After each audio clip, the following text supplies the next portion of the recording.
and he said he's not a bully. He just sat there and did his little homework and wrote out this big old statement. He's sitting there lying. He has no remorse. None. When he got sentenced, he had the look on his face saying, "So what? So what?" And those was the words that I heard from his mouth. When I was on my porch and I didn't know it was him and another fella walked down my street while I'm sitting there with my family. Kids don't know one day from the next. And my daughter approached him and asked him, "Why did he kill my son?" He said, "So, I don't want to be disrespectful, but I'm going to say F-U-C-K, what? Yep. So what?" He had no remorse. And we are about to watch a Connecticut Act 23169 hearing. I'll get into that in a moment. But first, what we're watching a man who claims that he was wrongfully convicted by a jury. He claims that he was 100% innocent of killing a 16-year-old boy. We just heard from that boy's mother. Now, what happened in this case is that this 16-year-old boy, he found a deserted bike frame in an empty parking lot. He took that bike frame and he built himself a bicycle from scratch that worked and that he loved. While riding down the street, this man, as they allege, he tackled this 16-year-old boy, beat him up, and stole his bike. When he came home crying in tears, they decided to report it to the police. Now, it was that act that the jury found him guilty of, that the prosecution claims, that caused this man to then kill this 16-year-old boy in retribution for them calling the police. The police went and found a gun in this man's home. A jury found him guilty. He was sentenced, I think it was to life in prison. But again, because this is an Act 169 hearing, he's given an opportunity at parole because they say he was under the age of 21. The brain was not fully formed. Yes, not 18, but 21. He also had his sentence commuted a few years ago. So anyways, he already got a break on his sentence. But hey, here he is still claiming that he is innocent. And that brings a question. Would you not have an attitude at your hearing if you did believe you were 100% innocent? If you were, as a matter of fact, 100% innocent? I'm just not sure I'm buying it. So you can listen to this hearing and come up with your conclusion. I'll unpack it with additional details at the end. And I do want to give you a warning. He gives quite a long opening statement. So if you want to jump ahead to roughly the 18, 19 minute mark, give or take, you can feel free to do that. Now with that, let's jump in. Mr. Johnson, do you have any questions, and are you willing to proceed? No questions. I'm ready. Thank you very much. So as previously stated, this is the Public Act 23169 hearing. It's being conducted in consideration of the parole application for Carvaughn Johnson, inmate number 284952. Mr. Johnson is serving a sentence of 27 years flat with no probation followed for murder and no pistol permit. There is victim input in this case. There is also an offender accountability plan in place that has been reviewed and shows that he has completed the following programs, which includes alternatives to violence, basic and advanced, voices, good intentions, bad choices, and smart recovery. He's currently in the college Pell Grant program and maintains his job assignment. Utilizing the statewide collaborative offender risk evaluation system, the offender's overall score in the RC falls with the moderate ranges for recidivism. Mr. Johnson, this is now your opportunity to express to the board why you believe you should be granted parole, and you may begin. Sorry. I just want to preface this with saying that we have this hearing for 90 minutes and we'll conclude by noon. Thank you. Before I continue, I would like to say that I am grateful for this opportunity and want to thank the board for the time and attention given to my application. I also want to thank God for watching over me and guiding me through this devastating chapter of my life. Without his divine intervention and the strength he has granted me, I would not be standing here today. Most importantly, I would like to offer my most sincere apologies to Mrs. Johnson and her entire family for the immense pain and suffering they have endured and continue to endure. I hope that my presence or my words does not offend anyone here today. I know that it can't be easy to go through this again. Throughout my incarceration, I have been committed to personal growth and rehabilitation. Around 2007 and 2008, I experienced a profound shift in my mindset. I realized the importance of education, self-improvement, and I began to take significant steps towards transforming my life. I stopped receiving disciplinary tickets and started focusing on ways to contribute positively to the prison community. This led to me becoming a tutor for Mr. Shagnon at McDougall Correctional Institution, where I have dedicated my time and helped both young and older inmates obtain their high school diplomas. This role was incredibly fulfilling and reinforced my belief in the power of education as a tool for change. After tutoring for several years and helping countless inmates obtain their high school diploma, I was forced to find a new job because I was only allowed to be a tutor for a certain amount of time. While volunteering in the infirmary as a barber, nursing supervisor Aaron Dolan offered me a job as a janitor in medical. I stayed working in medical for over a decade. What I liked most about working in medical was that I was able to interact with the patients and nurses. I was with the dementia patients for hours, feeding them, listening to them tell stories about their families.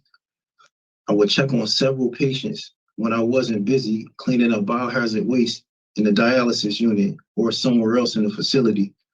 I realized later on that working in medical also helped me deal with my anxiety.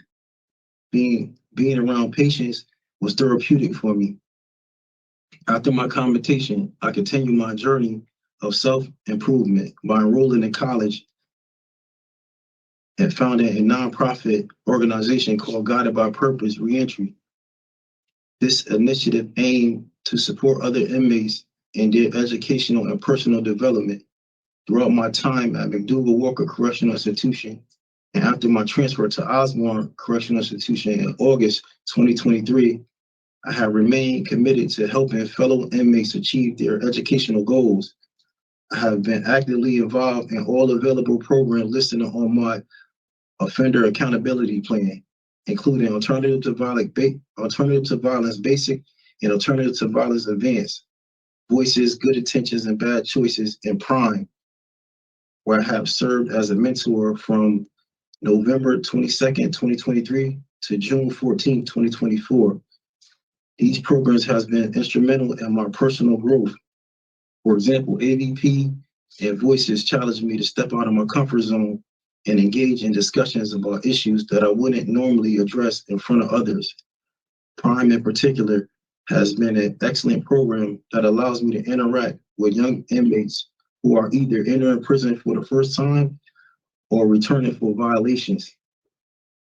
In these group settings or one-on-one interactions, I often get asked, how did you manage to do over 2 decades in prison? My response is always the same. I put God first and leaned on my family for mental support. This balance has been crucial in maintaining my mental and emotional well-being. Through these experiences, I have learned that no one is perfect, but we should strive every day to become better individuals and make positive impact on those around us. By participating in these programs and working diligently on self-improvement, I have developed the ability to offer valuable advice and guidance. When I encounter situations where I cannot provide assistance, I direct individuals to someone who can help. This approach has strengthened my sense of community and responsibility. If I am granted parole, I have clear and structured goals for my future. My short-term goal, I aim to secure employment soon as I am released by contacting Holly Wazalewski, who is a reentry and community outreach coordinator. Also, I can contact Rosalind Biggins, who owns Priceless Decisions. This business helps secure employment for individuals involved in criminal justice system. China Williams is also willing to provide employment for me at her company, Perceptions, Photographs, and Decor. Also, I can contact Ray Boyd, who has a reentry program called Next Level Empowerment. I plan to continue my education to complete my associate's degree in business administration and human services. I plan to attend therapy sessions twice a month to address stress, anxiety, and any other issues that may arise as I reintegrate into society. My long-term goal is to obtain a bachelor's degree in business administration and human services. I'm eager to spend time with my family, who has been a constant source of support throughout my incarceration. Meeting my nieces and nephews in person, whom I have only seen through video visit, will be a particularly joyous occasion. Furthermore, I am committed to continue my work with Guided by Purpose Reentry Initiative, the nonprofit organization I co-founded. In my role as Director of Education, I will be focused on helping formerly incarcerated individuals achieve their high school diplomas and encouraging them to pursue higher education or focus on getting a trade just like I have. My mission is to inspire others to create brighter futures for themselves and their families. Upon release, I believe that it would be beneficial to transition to a halfway house to help me acclimate to life outside of prison. Having spent more than half of my incarceration and never held a job outside of prison, I anticipate that many aspects of daily life will be new to me. However, with the skill, knowledge, and resources I have acquired, I am confident in my ability to navigate these challenges successfully. I am determined to apply what I have learned to prevent any possibility of returning to prison. I would like to thank the board once again for considering my case. This opportunity to reintegrate into society is a rare and precious one, and I am hopeful that I will be granted the chance to demonstrate my commitment to living a responsible, productive, and positive life. Thank you. Well, thank you, Mr. Johnson. We appreciate that you took the time to prepare that statement. It was nicely detailed. And we've read the available documents and prepared questions for you, many of which I think you answered in your opening statement. Are you ready to proceed with the questions? Yes, ma'am. Terrific. I'm going to begin. So I think what you had meant to say was that you've spent over half your life incarcerated because you are 42, correct? Yes. And you've served 23 years of this 27-year sentence. Yes. Okay. So you were originally, just to put the facts out there, sentenced to 43 years after being found guilty at a second trial. The first was a mistrial. Yes. And in June of 2022, you had a commutation hearing, and they reduced your 43-year sentence to 27 years. Yes. And that has brought you closer to a discretionary parole hearing, although you would have been eligible under the 23-169 statute if it had existed at 60%, which you hit in 2018. Yes. Okay. So I'm curious what you want to do with your bachelor's degree, because I've read that you're interested in getting a CDL. What do you hope to pursue with your bachelor's degree? What field and what kind of work? Well, I was going to use it towards my nonprofit. I like counseling. I was leaning towards the human services side of it. And I read a little bit about Guided by Purpose. What year was that founded? We started it before COVID, and then once the Vice President Perry got released, then we started it probably a little bit after COVID. So around 2022? Yes, Okay. And the CEO, Brian Jordan, was he formerly incarcerated as well? yes, he is.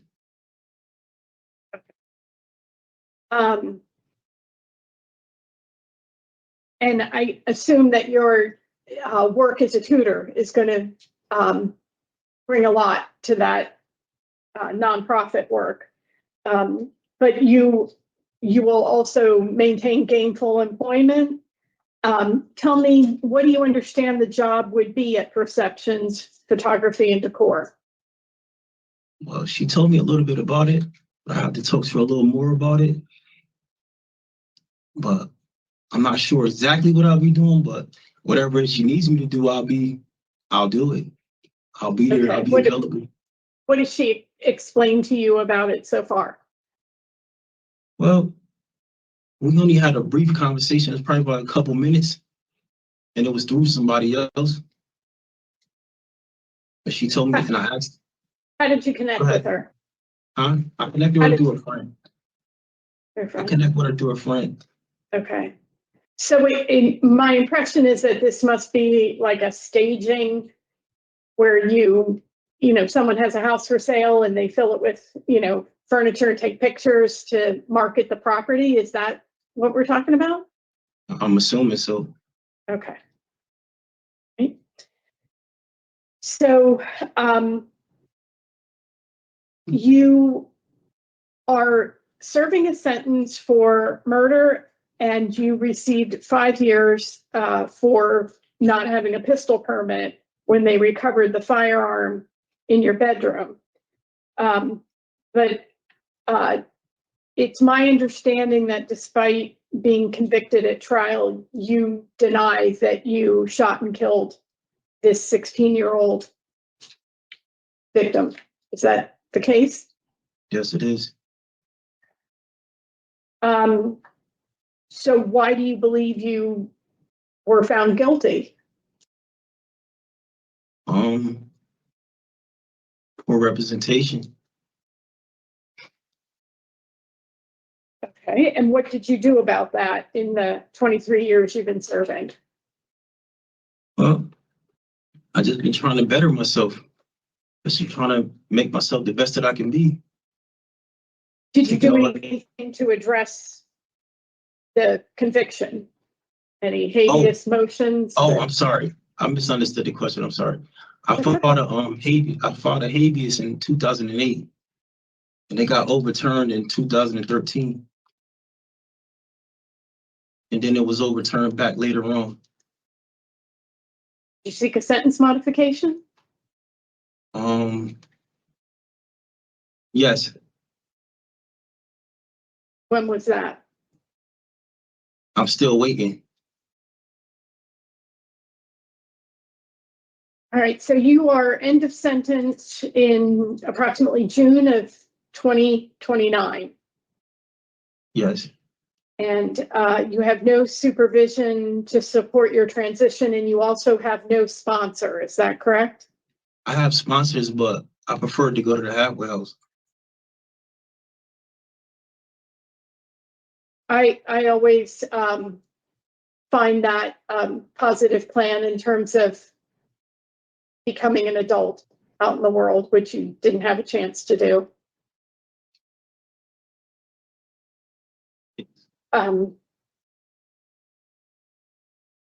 So of the programs that you participated in, some of them you mentioned in your opening statement.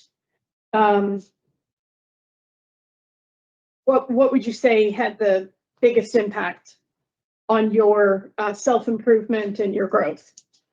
I would say alternative to violence and voices and pride. Even though I learned something from all of them, those was the main ones.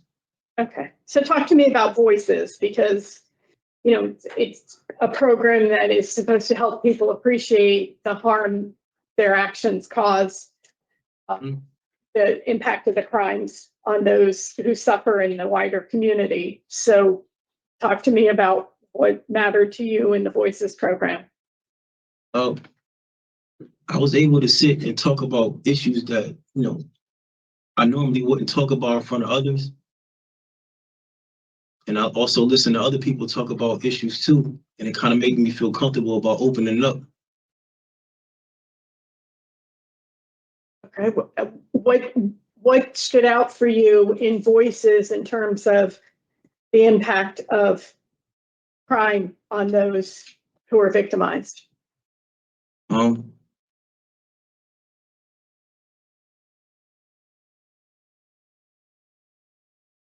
could you repeat that question again? I'm sorry.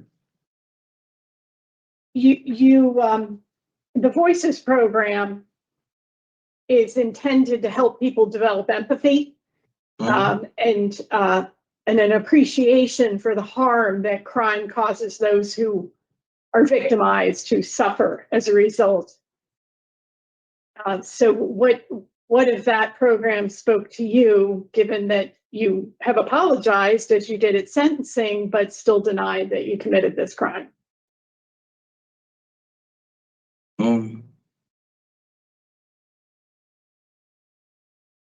I apologize at sentencing, not for the crime. I apologize for everything that the parent was going through in the family. But that program kind of helped me to see both sides of it.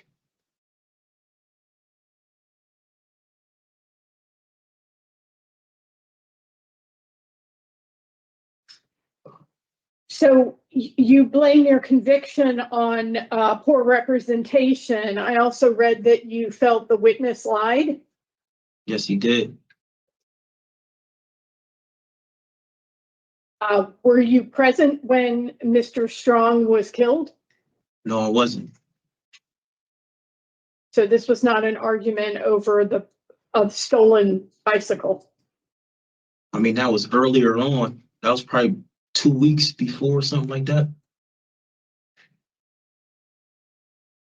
Why did you have a gun in your bedroom?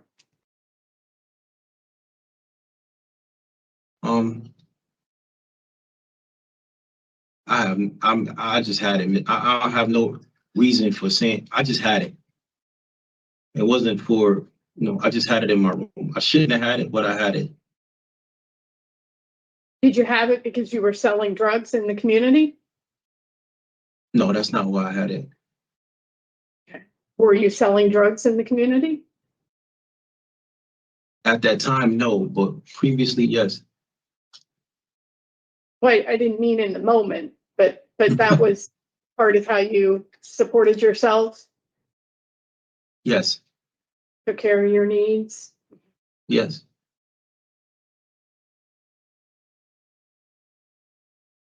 Did the Voices program help you appreciate the harm caused to the entire community through the sale of illegal drugs? Yes, it did. Can you talk a little bit about that? I was sitting in that program, I understood that me providing poison to the people in my community and how much I hurted them. I mean, I had time to sit and actually think about it. Do you appreciate the harm is greater than to the person you're selling the drugs to, but to everybody in their lives, their children and family who probably need the money for food and, basic necessities? Yes, it's a trickle effect. You used marijuana on a daily basis yourself? Yes, I use it for when I went to school, when I was in high school. Why? Couldn't focus. I always paid attention to a lot of stuff that was going on around me, and I just couldn't concentrate on the work. So I smoked marijuana and it calmed me down.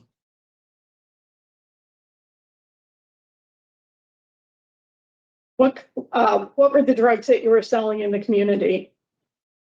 Cocaine. And you yourself did not use that substance? No, I didn't.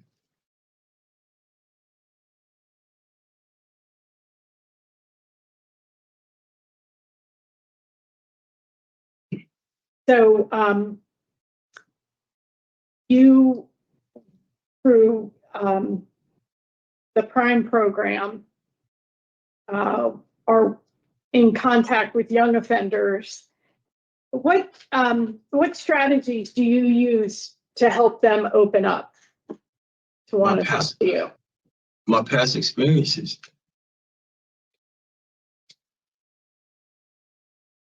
Depending on what they tell me, then I could go from there. But a lot of times I came across people that came in from violations. I saw them probably about 2 times in a year. And then they couldn't figure out why they kept coming to prison. And they talked to me about it. I said, you're doing something wrong. It's something that's not right. You got to figure it out. And it all boiled down to a girlfriend or something like that. So if I'm hearing you correctly, you're saying that in your work with young offenders, you share your story, and because they listen to your story, then they open up to you about their own circumstances? Yes. Do you have any techniques that you use to help them open up? Because I imagine some of them have a lot of walls up. Yeah, sometimes it be it's better when it's just you one-on-one with them. It's easier for them to open up versus being around a crowd of people and telling all their personal business. And the program affords that? It's not all group setting? Most of the time it is, but they have like the library part of the building. You could go in there and there'd be probably a few guys in there. We talk about that a lot. You know, we go in there and talk about whatever's bothering them or what forced them to come back to prison. Why do you think your life went down the path that it did?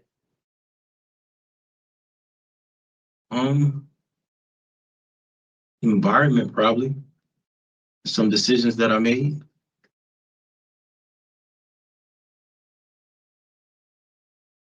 I was glad to see that you intend through the halfway house to leave New Haven behind. I think that's positive. I think so too. So at sentencing, you were referred to as a bully. What did that feel like? It's insulting, hurtful. So in all this self-reflection and self-improvement, did you have to face that as a part of who you were out in the community?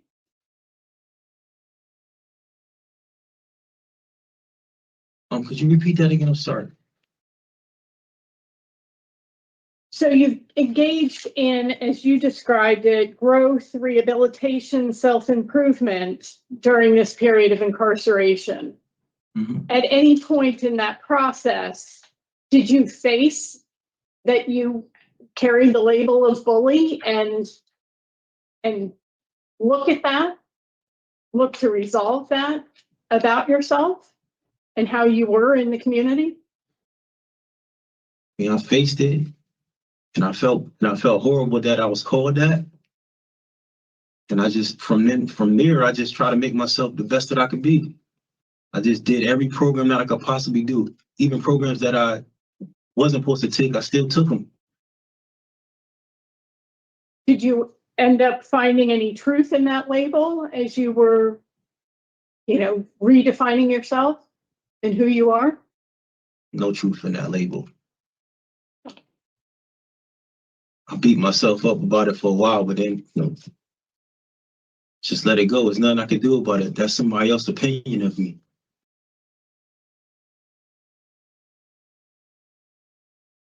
So you were out in the community, not working, not in school, living off of the sale of cocaine, and in possession of a firearm that you weren't licensed to have, and getting in fights and conflicts. It kind of sounds like a bully to me. What have I gotten wrong? I was in adult education, and that was the only incident was with the bike. I never had an incident with anyone else.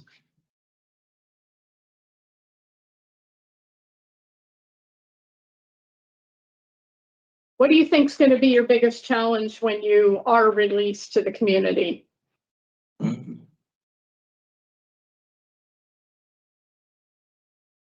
Find an apartment. Can you describe your support system for me? I have my sister, I have a brother, uncles that I can that wants me to stay with them, but I decided not to. They're all here in Connecticut? My brother's in Pennsylvania, but everybody else is in Connecticut.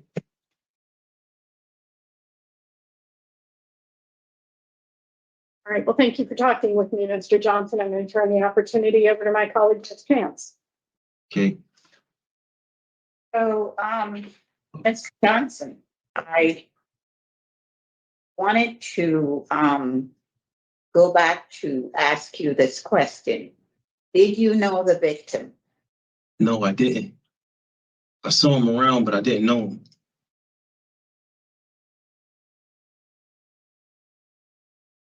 Okay, so I also want to go back to the question of mentoring that you said that you did with younger offenders. And I just want you to give an example of, you said you used your own acts of what you did to share with them.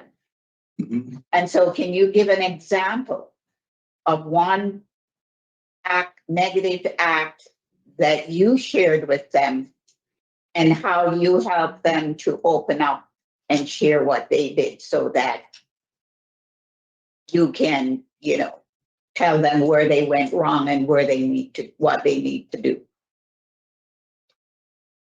For instance, there was one guy that was in the group that he always kept getting into the fights. And he kept saying, "Oh man, I want to go to school." I said, "They're not gonna let you go to school. You keep fighting and getting into trouble." I said, "You just gotta sit back and take it easy, stay out of trouble, then you could sign up to go to school." And then after that, he started cleaning up his act a little bit. And then I kept talking to him more and more as the groups go on. And then he ended up, before he could sign up for school, he ended up getting out and he went home. I talked to him before he left. And I kept telling him, I said, "Man, this ain't where you want to be at." I said, "You ain't tired of being here away from your family?" I said, this is not the place you want to be. You got a young kid out there that needs you." So I spent more than half of my life in here. So I'm still trying to get out and get to my family. You got an opportunity to get to yours. So what was it that you did that you shared with him that allowed him to open up? I mean, I talked to him about personal issues. Probably like he had an issue with his parents. No. So did you share an example of when you were in a fight with someone and what the result was and why he should no longer do that? Or did you share a DR that you got into trouble and what you learned from it and how he can avoid it? Yeah. I shared the incident that I got into a fight when I was in Osborne. And I told him about the incident that happened. And I told him that it should have never happened, but it happened. And I told him that that's not really the way to go about it. Next time you come across something like that, just take a deep breath and think about it. Did you also share with him that the fact said you're serving the sentence for something that you didn't commit, for a crime you didn't commit? I told him that. Right before he went home. We talked about it. He said, he asked me, "How did you do all that time in here?" And I told him. I said, "I just leaned on my family for support." I said, "Most people that go through what I went through don't have family left to talk to." I said, "I was fortunate enough to still have people in my corner that love me." So how did you resolve that you're serving time for something that you didn't commit? How did say that again? I'm sorry. How did you resolve the fact that you're serving this lengthy sentence for a crime you didn't commit? I didn't resolve it. I'm still dealing with it. It's okay.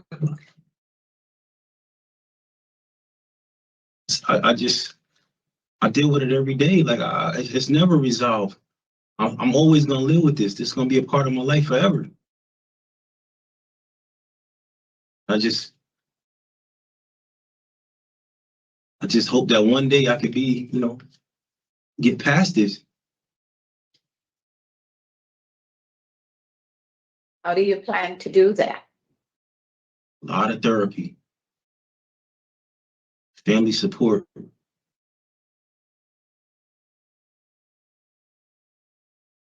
And you also said that you applied for a sentence modification. Yeah. I didn't apply for it yet. I'm waiting. Oh, you're waiting. Yes. Okay, the outcome of this hearing. Yes. Okay, all right. Get it. So I know you want to utilize the reentry program. And you mentioned one person's name that I'm familiar with, and I just happen to know she's a very good person, and her name is Holly Wazalewski. Wazalewski. Yes.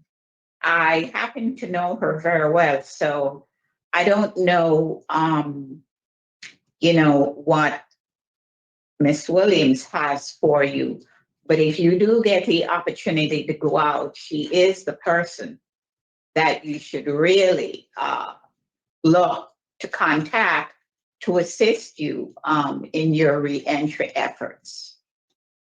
Right. Okay. Yes. All right. Well, your letter that you read was pretty self-explanatory, and the follow-up questions that Madam Chair had.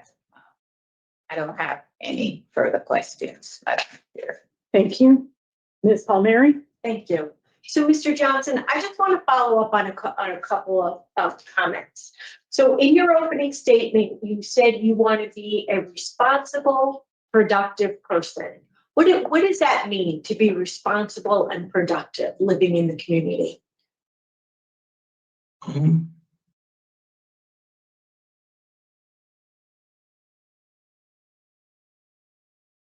I just want to get out and live a regular life. Help out in the community as much as possible if I could. Okay. And we hope that you will get back to the community. Whatever happens today, whenever you're back in the community. But when you think about being back home, right, being out in the community, what does it mean to you to be productive? What does that mean to you? Helping others, helping younger inmates, helping younger guys that's in the community. Like one of my things that I really wanted to do was, once I got out and got my record clean, I wanted to go to the detention centers and talk to the kids. That was one of my things that I really wanted to do. I remember going to that detention center, and I remember not really having people come there and talk to me about a lot of stuff. Probably could have helped me. Could have changed my path in life. Well, we certainly know a lot more today than we did, 23 years ago, right? Yeah. Describe to me how would you describe yourself at age 19?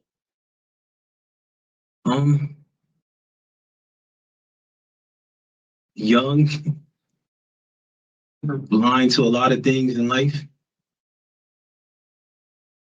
Made a lot of bad decisions. Always caring, but made a lot of bad decisions. And how would you describe yourself now? Tired,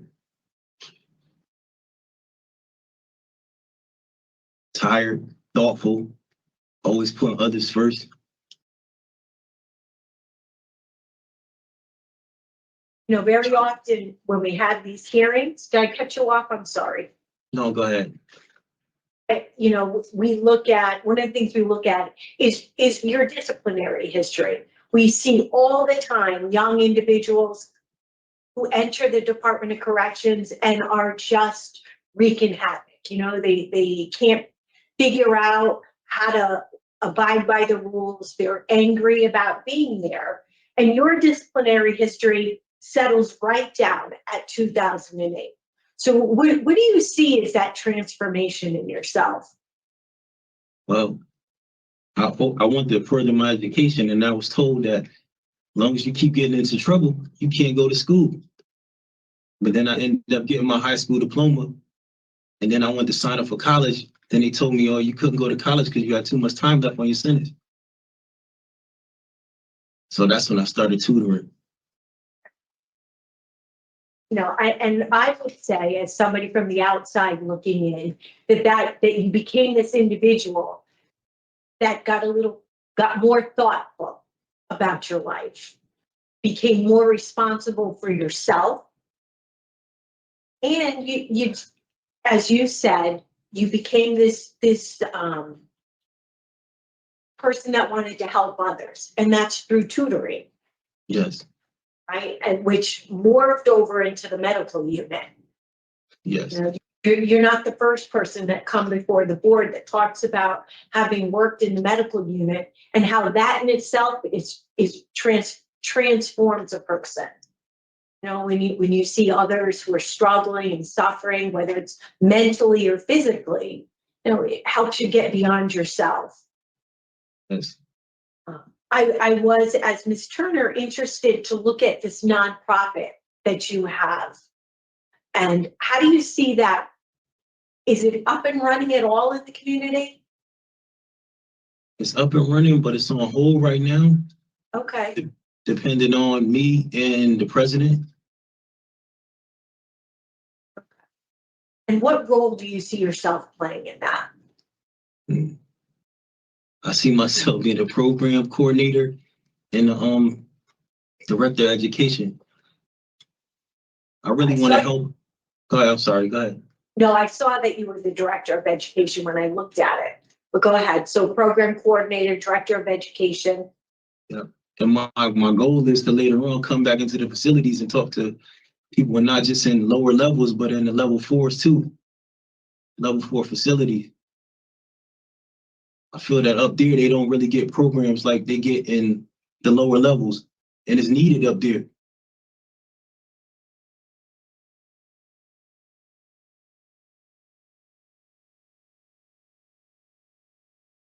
Do you see yourself as a more mature, thoughtful person? Absolutely. And are you able to demonstrate thinking through the consequences when you talk with the younger inmates? Yes.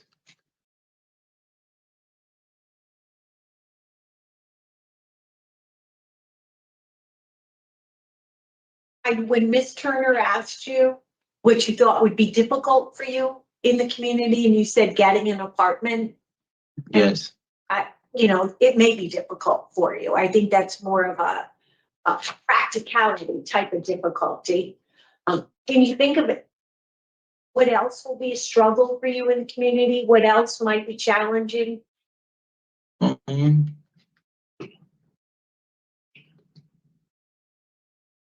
Probably having a job for the first time might be a challenge for me. Okay. I never held a job before, so that definitely might be challenging for me.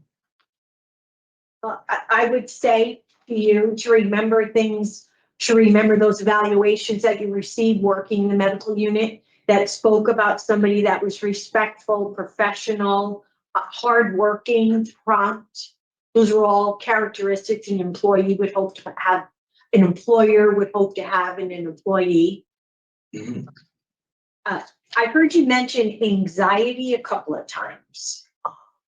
Yes. Prior to being incarcerated, at times throughout incarceration. So I would say that maybe could be a little bit of a struggle for you.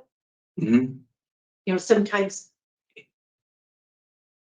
I would imagine that after having been incarcerated as long as you have, that whatever your release date is, there'll be some sort of anxiety about being in the community. Can at times be overwhelming. Just the technology alone is overwhelming at times, you know, but bus schedules, train schedules, applications that are all done on the computer. It creates a lot of anxiety and sometimes fear. I heard you mention a lot of therapy. Have you thought about how you will get set up with something, with some type of mental health assistance in the community, some supports? Well, actually, Holly Wazalewski, she has stuff in her reentry that provides that. Does. Mm-hmm. And one of the, I'm happy as Ms. Chance is that you've connected with her. She has a host of, just a plethora of resources available, knows a lot of people, and I think has a pretty good sense of what it takes to transition to the community successfully. You know, and what some of the obstacles can be. But I also caution you that you have to recognize what your needs are in the community and advocate for yourself, right? Much as you do, I'm sure, at the facility, when you want to take programs, when you want to get into programs. If you don't speak up for yourself, put it out there that this is what you need or want, it may not happen. Okay, Mr. Johnson, thank you very much for answering my questions. I have nothing further. Mr. Jesus?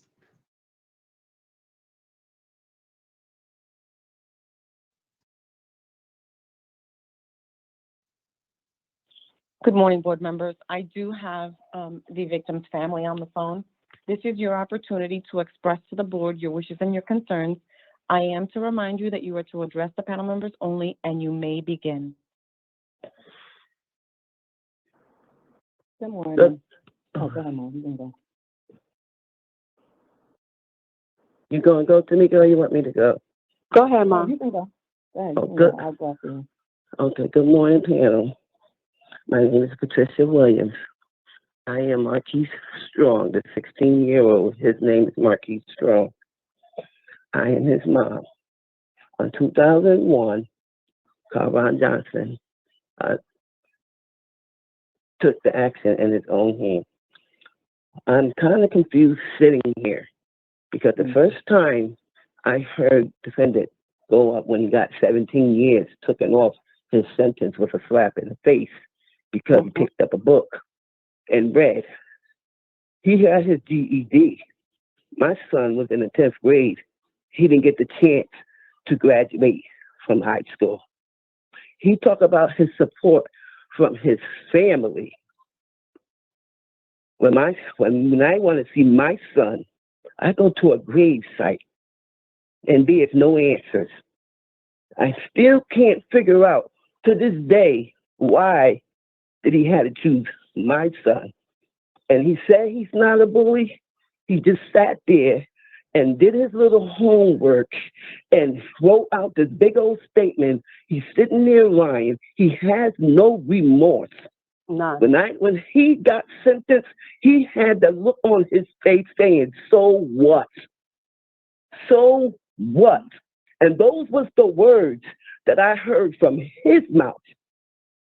When I was on my porch and I didn't know it was him and another fella walked down my street while I'm sitting there with my family. Kids don't know one day from the next. And my daughter approached him and asked him, why did he kill my son? He said, so, I don't want to be disrespectful, but I'm going to say F-U-C-K, what? Yep. So what? He had no remorse. He's using this system. He's manipulating everyone. I've not heard not one word that he took responsibility of anything. Of anything. And before he's saying he was 19, my son was 15 when he fought him. 15. And because of the fact my daughter called the police on him, that's why he's upset. He's not upset because he's sitting in jail. He's upset because the police was called on him, and my son told. That's why he was upset. And where he lived at, I never lived there. I moved there to move my children out of the projects, trying to give them a better life living in a house so that they can see when you go out in the world to work, this is what you work hard for. Because I didn't know him and know who he was, he did bully my son. I was growing grass in my front yard at that 429 Huntington Street. He took his dirt bike and drug all the grass up. I didn't know who he was. I just moved there. And the fact that he's talking about the choices he made, he just got out of jail. He didn't know my son from Adam Eve because we just moved there. My son had no problem with nobody. He went to school, he came home. He went to school, he came home. He has all the opportunities to pick up a phone and call somebody and say, can you accept this collect call? And hear somebody else's voice. My son had the same right he feels that he going to all these programs is because he has nothing else to do. He's not sitting there thinking about what he did. He's not sitting there to see how can he accept what he did. He's not sitting there to try to, I heard nothing that he said to people to improve themselves. All I heard him do is repeat what somebody else said. Mm-hmm. All he did was whatever someone said, all he did was repeat it and agreed. He said nothing. He answered nothing. He beat around the bush. He don't have an answer because when you're guilty of something, you don't have an answer on why.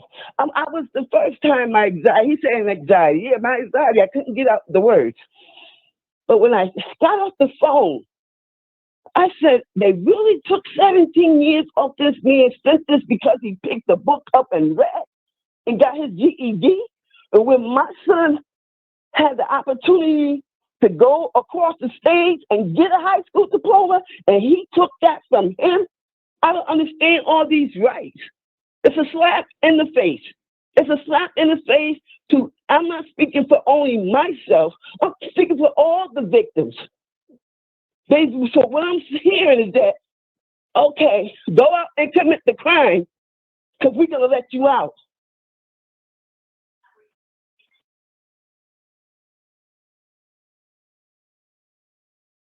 In jail. He's not tired of accepting what he's done.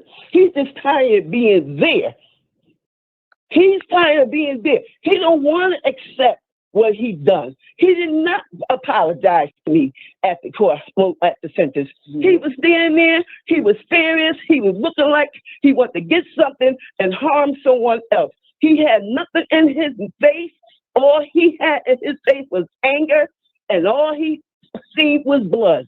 He can say what he had want to say to you guys, to convince you guys that this person that turned his whole life around and stop talking about God because I'm a Christian.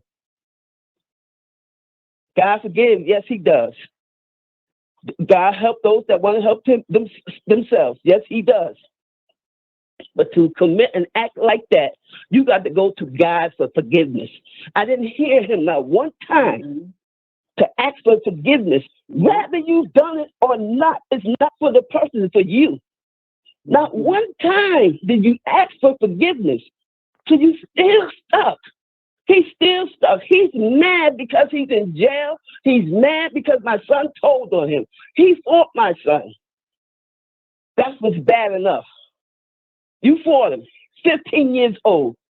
And the same gun that he slapped my son in the face with is the same gun he turned around and killed him with. And you're going to tell me he has right? Where is my son's right to live? Where was his right to live? You didn't give him no right. We don't make you do stuff like that. We do not make you focus on what you're supposed to do. So he coming up there with this sob story about his life. He don't understand what he's done. He's not taking responsibility of anything. He don't understand he destroyed 2 families, his own and mine. Whether his family will admit it to him or not, because I know how I would feel if my son was in jail for murder, or my nephew was in jail for murder, or my cousin was in jail for murder, or my brother was in jail. It would tear me apart. If it didn't tear them apart, then they're heartless just like him. I just can't seem to get it. So I got slapped in the face with the 17 years taken off. Now it seems like I'm going to get slapped in the face again. So I'm feeling that we're the ones, me and my family, is doing the time for him. We're the ones. And all the other victims that went through the court system. He's talking about health care. I've been in CNA for over 30 years. I've been there with dementia patients, Alzheimer's, patients that had psych problems. I've been there. I've been there when those patients is dying 4 at a time when COVID hit. I'm the one there holding their hands. So don't tell me anything when it comes to health care.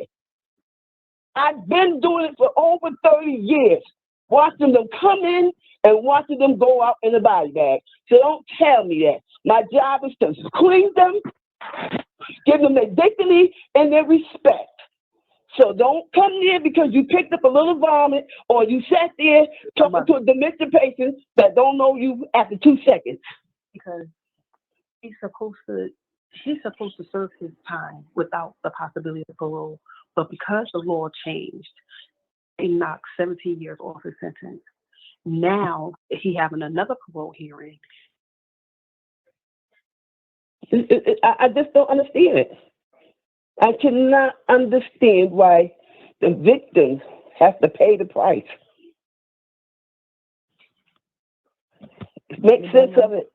Okay. That's all I ask. Make sense of it.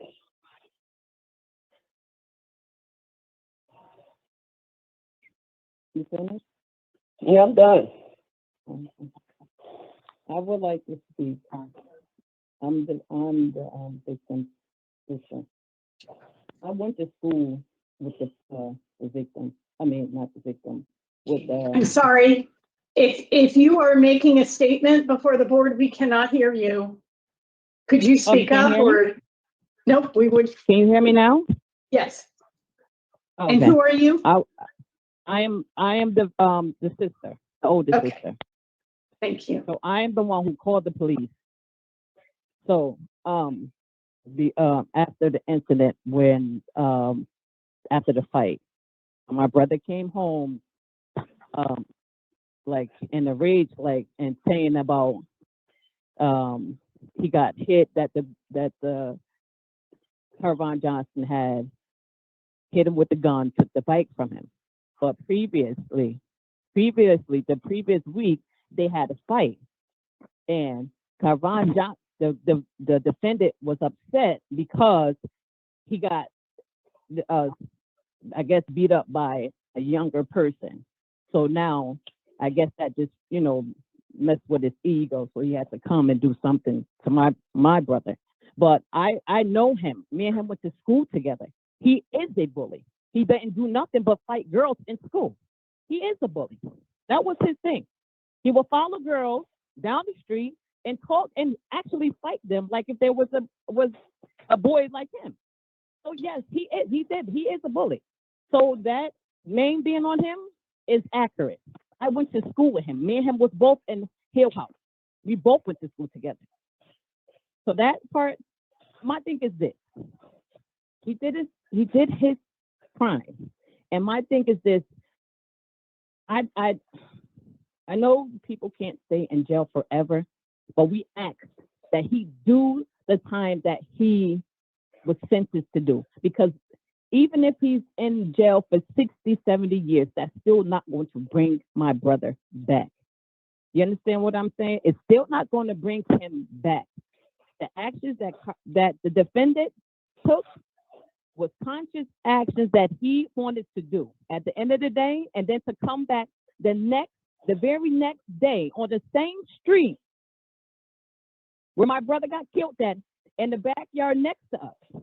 The same street, he come right back. They said that right back. He came there saying the next morning, looking for what? If you had no idea, if you was not a part of it, why would you come there? What was the purpose of you coming down that street that morning? Just to slap us in the face. Like, then when my youngest sister did go up to them, that was the remarks that he had. And foremost, we are not the Johnsons. So who are he's apologizing to? We're not, our last name is not Johnson. Mm-mm. So I don't know who he apologizing. Whoever wrote that letter put the wrong name, because we're not Johnson. We're Ford. So again, we didn't get an apology because that is not our name. And like I said, and the thing is this: if you my thing is this: I'm listening and I am being neutral. I'm trying to be a neutral because I am a woman of God, and that God does forgive people. But my thing is this: you have to learn when you put God in there, like my mom said. He'd have no self-reflection. He didn't say how God turned him not one time, but he's going to say he gave an honor to God, like God changed him. In what way? Did God change your heart? Did God change your mind? Did God change your thinking? What way? You just saying you leaning on your family. That's your family. Yes, that's not God. Then you ask him, what's the plan when you come out? Oh, the hardest thing is to get an apartment. No, I work in the mental institution. The hardest thing for which I work with criminals who goes in there, they do crime, and I work for a psych hospital. I'm a nurse there. The hardest thing for somebody is to adapt to society. That's the hardest thing for them. Is to try to see, because your thing is your mind is programmed for being in jail. Your mind is programmed to be institutionalized. So your hardest thing to get out there is not to think institutionalized. So the apartment, that's the least. That's the least. And all these programs that we're supposed to have been in, that one of the ladies asked, then gave him the answer. Oh, you're in a program, but it's supposed to show you empathy and sympathy. He said nothing about that. Meaning the words that came out his mouth is that's how he feels. Those are his truly, those are his words. And then for you guys, then you go, oh, can you repeat it? Oh yeah. So yeah, that's what I did. If I'm sitting up there and you giving me what to say, I'm going to agree with as well.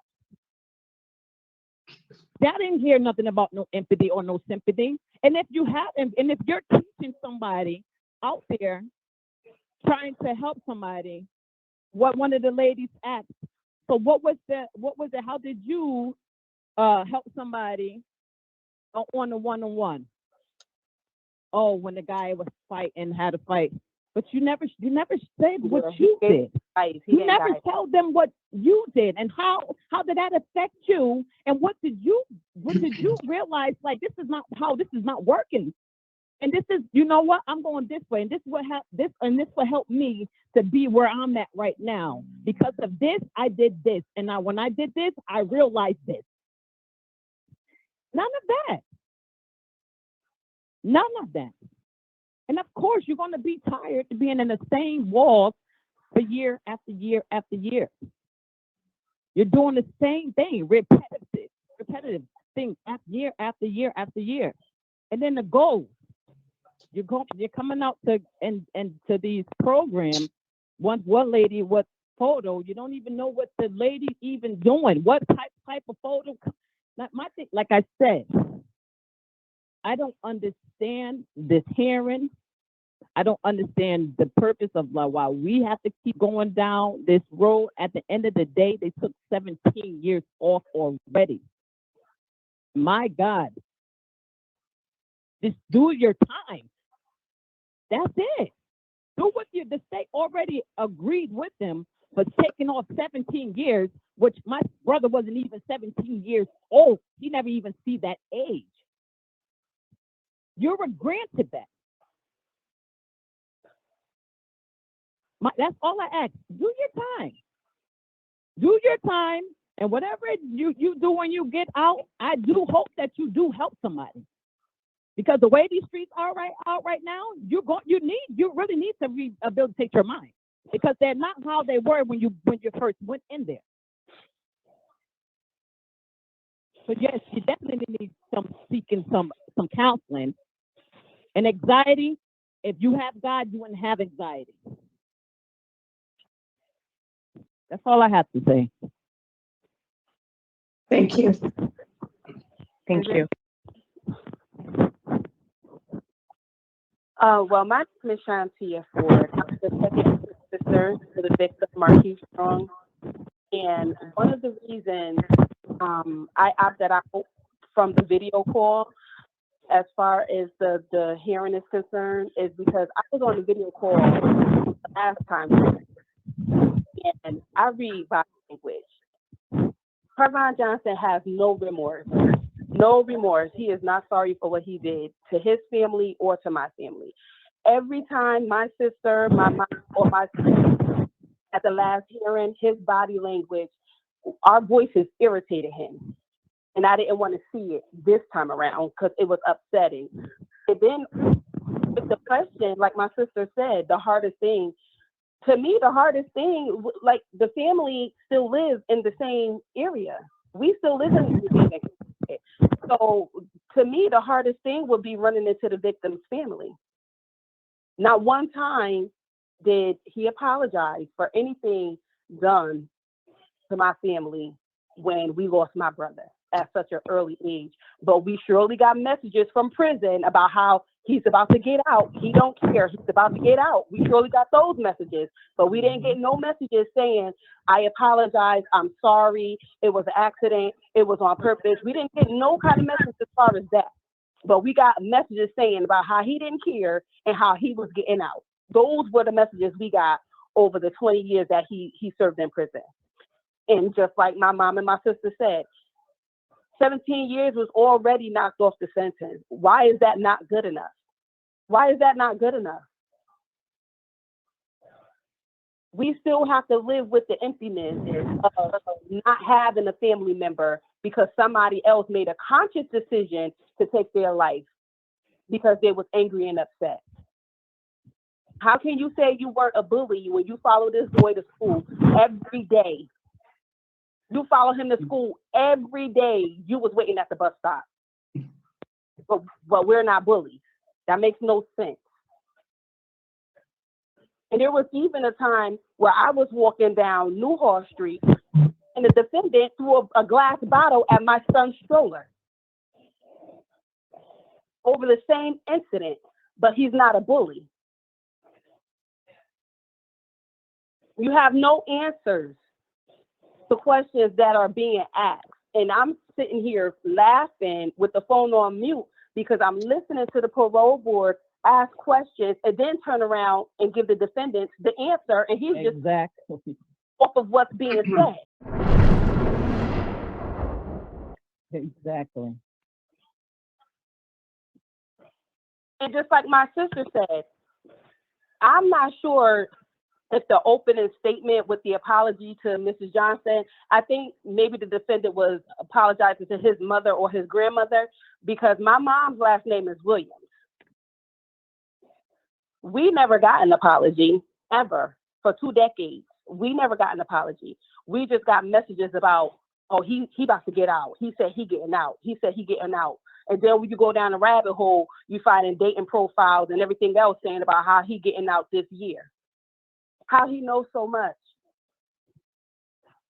You like the defendant likes to travel and go on vacation and do all these extra things that my brother never even got a chance to do. Never got a job because he was taken away from us at an early age. Never graduated high school. Never had a girlfriend.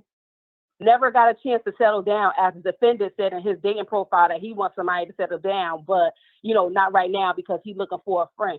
All these dreams and aspirations that the defendant has was robbed from my brother, taken away with no remorse.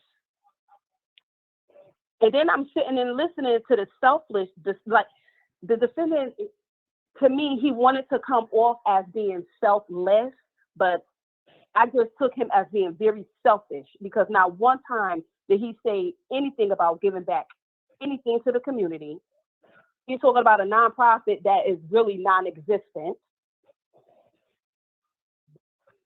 Nothing that he's saying makes sense. Nothing that he's saying makes sense. Nothing that he's saying or has said it didn't make me feel like, oh, he's been rehabilitated. Or he grew up, he matured, he's a better person. Nothing that he said made me feel that way. Everything this man sat on his phone and said gave me con, manipulator, narcissistic, and bully. And just like my mother said, it's a slap in the face. It's a slap in the face. If the crime was committed, why the time can't be served? Because honestly, if the law had not changed, we wouldn't be here. He would have to do his time.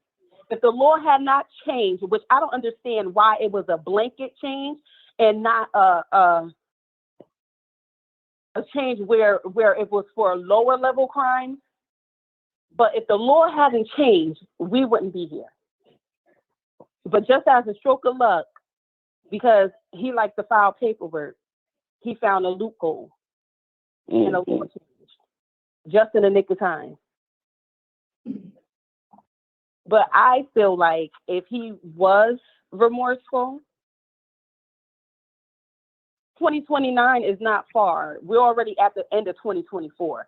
If he was remorseful and he was selfless and he wanted to give back to the community that he so claimed to be able to serve while he's locked up, stay there and help the inmates coming in.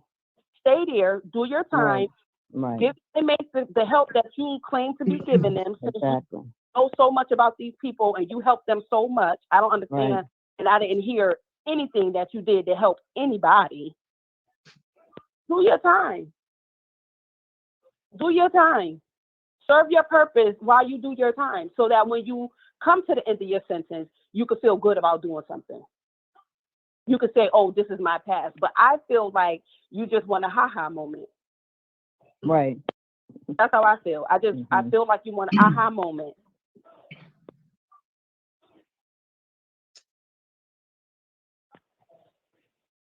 And it's not fair. It's not fair to the families. It's really not fair to the families. It's not. Because Thanksgiving that just passed, we had to go to my brother's gravesite. Christmas that's coming, we got to go to my brother's gravesite. His birthday is September. We had to go to his gravesite. And just use our imagination that he's hearing us in spirit, remembering him, trying to keep his memory alive, when all you got to do is make a phone call or write a letter. The same letter you could have wrote to my mom and apologized. But you hadn't done that in 20 years. The same message that you could have sent to my mom, the same message the defendant could have sent to my mom, apologizing for the loss of her son. Instead of saying that, he said he didn't care because he was getting out. That was the message that he was sending to my mother every year, that he was getting out.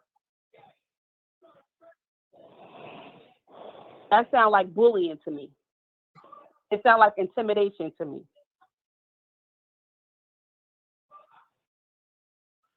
But I don't know. I guess you have some people that just know how to work the system to their best benefit.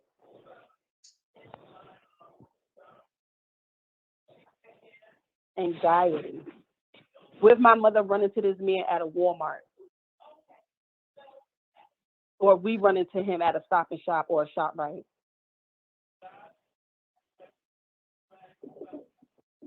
Knowing that he didn't serve his full sentence.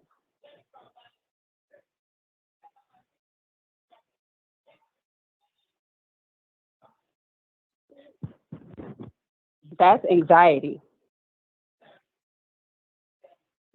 Or are we not expected to leave our houses?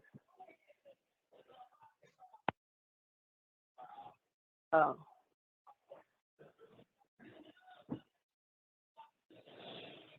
just don't think it's fair. I think it's disgusting. I understand that the law changed, but it should not have been a blanket change. It should have been stipulations with this change dependent on the crime. I feel like if the judge said that this person is supposed to serve a sentence without the possibility of parole, it should be that. It should be that. It shouldn't be anything less than that. And anything given to the prison sentence, to the prison system, it should be given to the prison system. All of the tutoring, the reading, the degrees, the counseling, all of that, that's you serving your time. Yeah, do that. Do that. Be productive while you serve your time. Nobody's asking for Mr. Carvaughn Johnson to be locked up forever. We're not asking that. We're just asking that he serve the time that was given to him. We're asking that he just appreciate the fact that 17 years was knocked off of his sentence, and he will be out of prison in 5 years. 4 years. 4 years, because we're at the end of 2024. We're going into 2025. We're just asking that he just do the time that he was given. That's it. That's it. But asking to be released right now, and then how do you clean up your record from a murder charge? How do you clean up your record? So now it sounds like to me that you want to be exonerated. Like, what is it called? You want a pardon? Like, I don't understand. Because he don't want to accept the responsibility. No, he don't want to accept. He don't want to. He wants to play the victim. That someone done something to him, so therefore he had to take back the action. Listen, he is a victim. He's a victim of circumstances. I understand that, but we're all victims. He made us victims. We didn't make him a victim. He made us victims. His environment made him a victim. But that does not negate the fact that you took somebody's life. It does not take away the fact that you took somebody's life. You didn't steal a pocketbook. You didn't steal a car. In the same neighborhood. We lived right around the corner from your grandmother. Like, we lived in the same neighborhood. We was under the same pressures. Mm-hmm. So you cannot, you can't blame your environment for everything, especially when you make a conscious decision, because this was not something that was a spur of the moment. First, you fought him. First, if you would keep your comments directed to the board, that would be helpful. Right. First he fought him. First he fought my brother when my brother was 15. Then after fighting him, he followed him and my youngest sister to school every day. The defendant came to my mother's house, threatening my brother to drop the charges. He talked to my older sister about dropping charges because he hit my brother in the face with the same gun that shot him.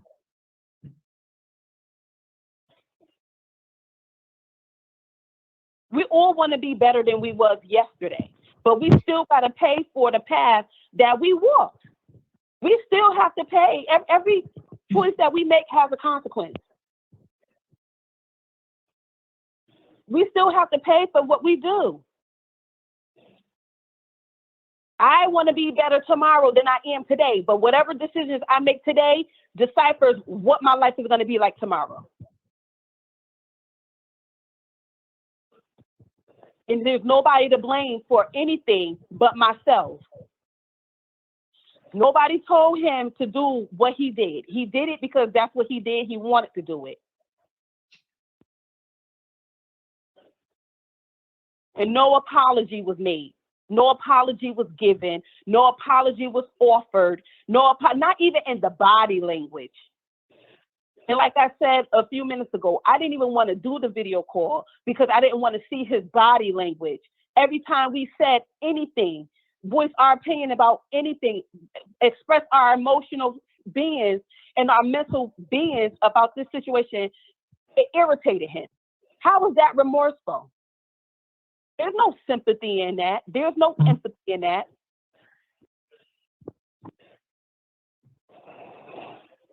I just feel like this is not nice. It's not right. It's horrible. And they need to go back and redo this law change and add some stipulations to it, because families are suffering. I know my family is suffering. I know his family probably suffering. Families are suffering. And then to go through this is like ripping off Band-Aid. Like, you know, you think you healing from a situation and you getting further from a situation mentally just for this to come right back up. We was just here a year ago. That's not good enough. We was just here. Why are we back here?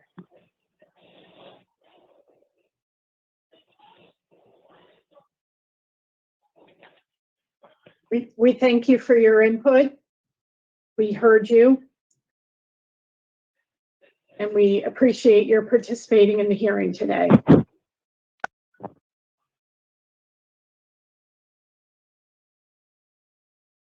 Mr. Jesus?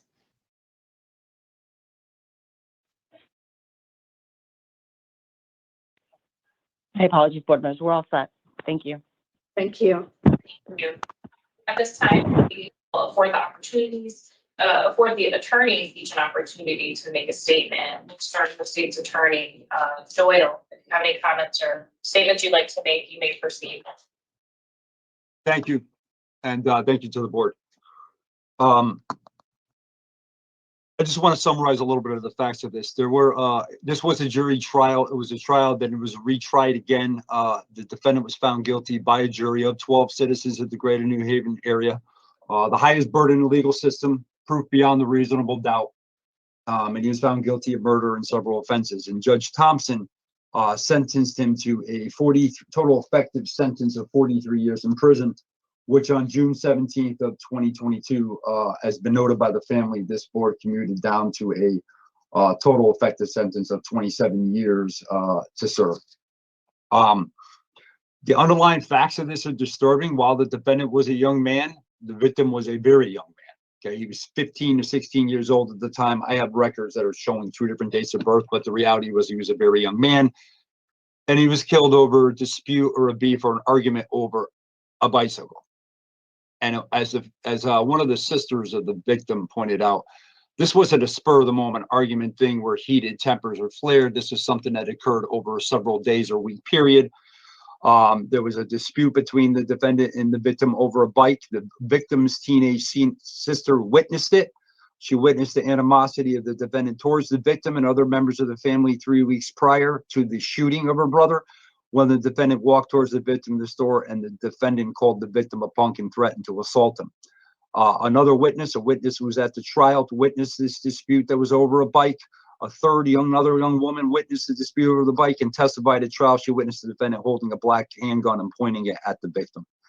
The victim, during the course of his homicide investigation, it became apparent he had already reported this threat and assaultive type behavior by the defendant to the police department. That was subject of an investigation when the defendant had claimed to other people that he was worried about, quote, going back to jail because he was on supervision at the time when this occurred. Thereafter, on the night of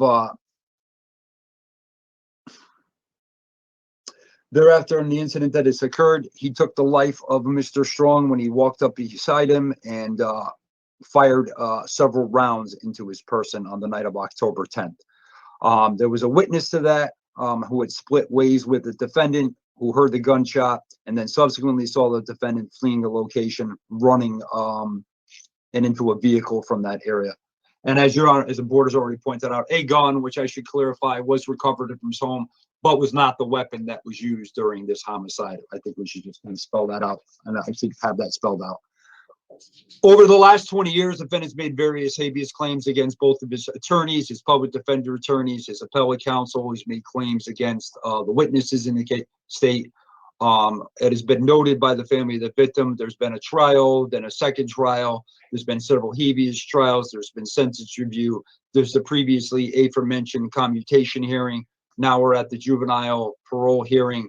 And just so everybody is very clear, Mr. Johnson did file a sentence modification with the court. I have a copy of it. I can forward it to the board if necessary.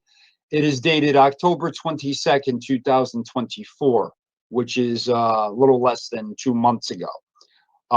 And that is in there where he's asking for time to be knocked off of his sentence. And he's noted on here, whether right or wrong, and I will clarify, I don't think Attorney Brown or his counsel have any idea that the defendant filed this on his own, but it's rather foretelling on here that he's noting that his original sentence was 43 years. His new sentence was changed on June 17th of 2022 to 27 years. And he's asking that it be modified by the court to reduce it by 2 years. Therefore, he would then be suspending the execution of the unexecuted portion of the jail sentence. I don't know what the numbers are. I'm sure probation supervisor Bullard and others can advise the board, but it's kind of foretelling that this is filed in conjunction with this hearing that was already scheduled. I want to just also point out that I think that's something important here. As nowhere along the way has Mr. Johnson expressed remorse for the crime that he's committed. We need to clarify. He's expressed remorse for the situation that the family is in and that the victim is in, but he has not accepted responsibility through it. Through a trial, through habeas, through sentence review, through commutation, and through this. Nowhere along the way has he accepted responsibility for this. And one of the hallmarks that our court system and our criminal justice system notes that is important is accepting some responsibility is the beginning of rehabilitation. So putting aside all the programs and everything he's done, some which have well, some he's done for a purpose while he's been in custody, there's been no acceptance of responsibility for taking the life of 16-year-old Markeith Strong. A jury of 12 citizens found him guilty, applying that high standard. I've noticed here several times the defendant's been and is commenting about working with young offenders. And what I would ask the board is this. We have a lot of individuals, including other ones this morning, and I've been before this board before. This board hears it all the time. I want to get out. I want to be responsible. I want to work with the young offenders. I want to have individuals not make the mistakes that I've made, not end up in a situation that I made. But how's that going to work when he can't even accept responsibility for what he's done that led him into this situation he's done? Are we going to send him out there to a generation of young offenders and go, listen, I didn't do it. Don't do what I did, because what I did, I didn't really do it, but I had to do whatever time the board made me did. But I want to make you out here know to not get in here and get into the situation that I got into. I asked the board to take that into account.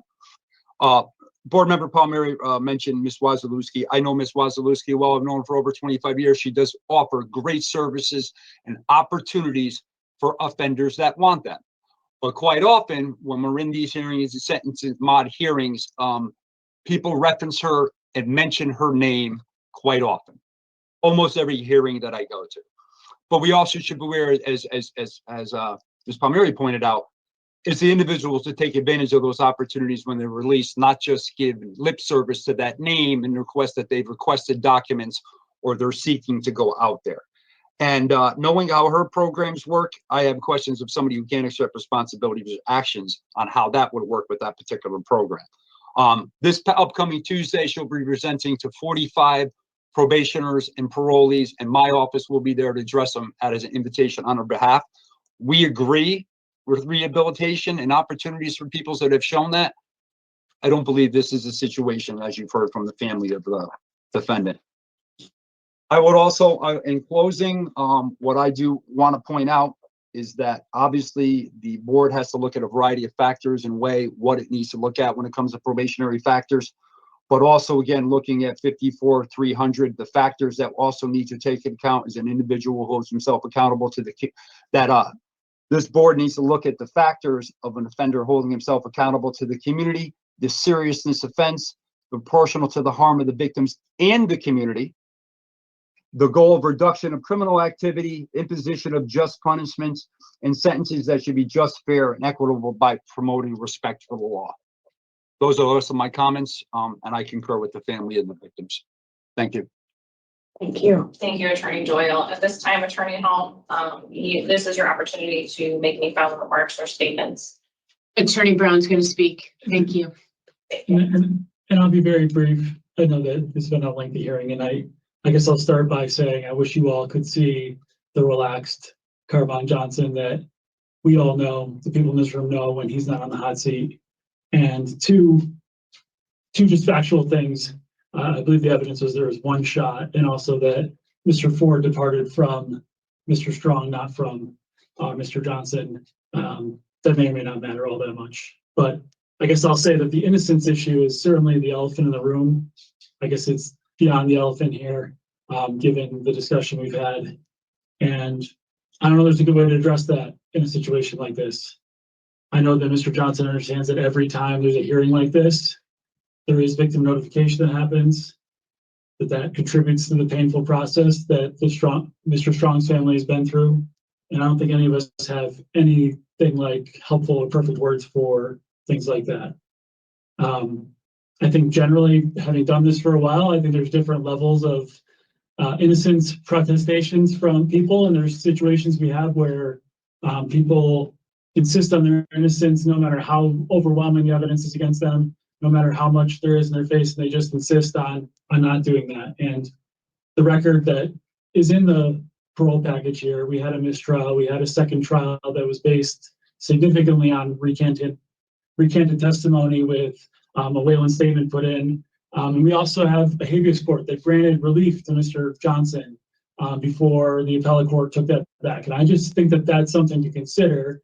We're not here to do a jury trial. We're not here to retry the case, but there are some situations where those statements of innocence are almost insulting or ridiculous. And I just hope that the board might put this in a little bit of a different category given what's there. And I would say Attorney Kirschbaum provided a letter that's in the package that gives a really detailed history of why the conviction was originally vacated and all the things that happened. And I think that that's maybe a helpful guide on Mr. Johnson's position and in the bigger picture with that. And Mr. Johnson did not say it himself, and I almost hesitate to say because it's maybe so cliche, but I would ask if this is maybe a situation where actions speak louder than words. I know that he's not said here or any other time the things that maybe people want him to say or think he should say. But his actions do reflect a person that's matured, a person that's healed, a person that's taken responsibility for himself, and the person that he was at the time that he came to corrections. And it's not just the lack of tickets that we have. It's not just the programming or the schooling, even though there's plenty of that. It's the way, again, maybe in the more relaxed setting, but it's the way that Mr. Johnson talks about the people that he's helped, the way that he's tutored so many people, and the motivation that he had for that. When they told him he wasn't eligible to go to college because of how much time he had, he took it upon himself to tutor others who would have that opportunity, to give him that opportunity, and how that made him feel to contribute in that way. The connection that Mr. Johnson had with a few elderly people that he helped during the time in the medical unit, and the connection that he had, and the honor he felt with being with those people as they approached the end and sharing that time with them. I think those things are what speak louder than words.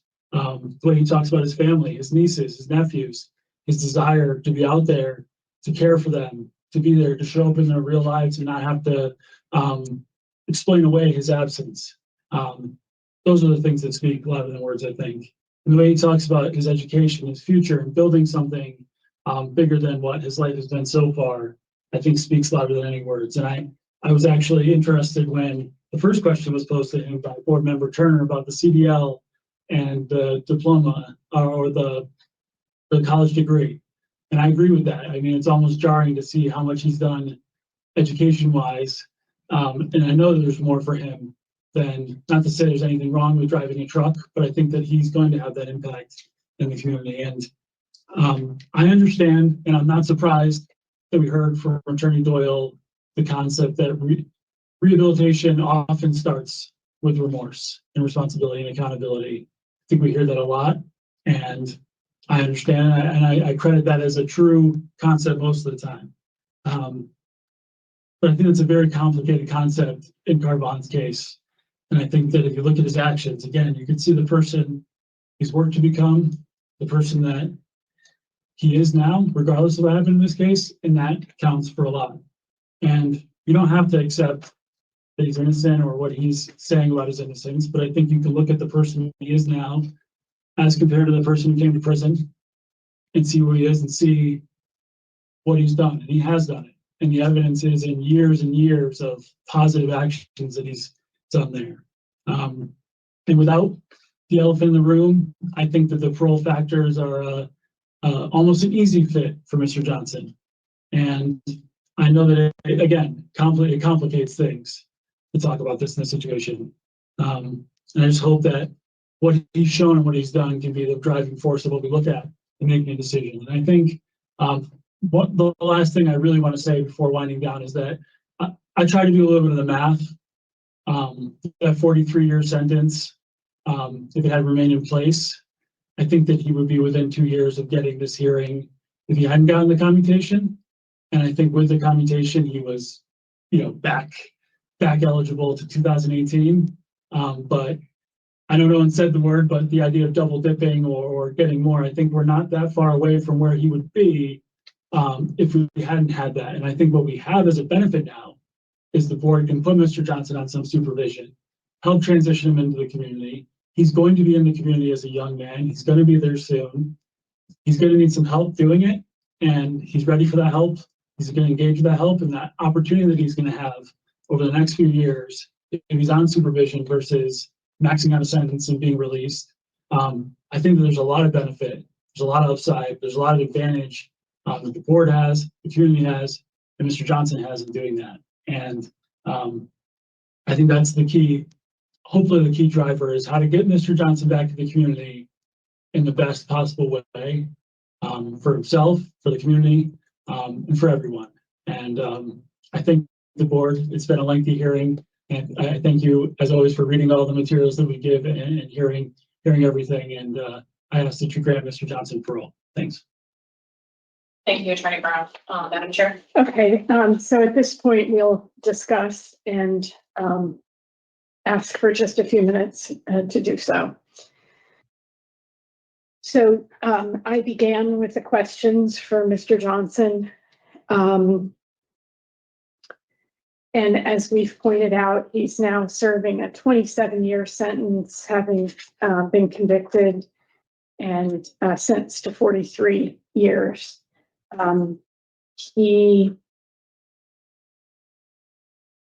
presents as a challenging situation for me. He's doing well with getting on the right path and with the goals that he has set for himself. There were some communication challenges around the questions and his need for clarification, which I apologize if it looked to anyone like I was feeding him answers. I was trying to clarify in particular what the focus of the Voices program was about, because he didn't seem to be focused in on that in his attempts to answer my question.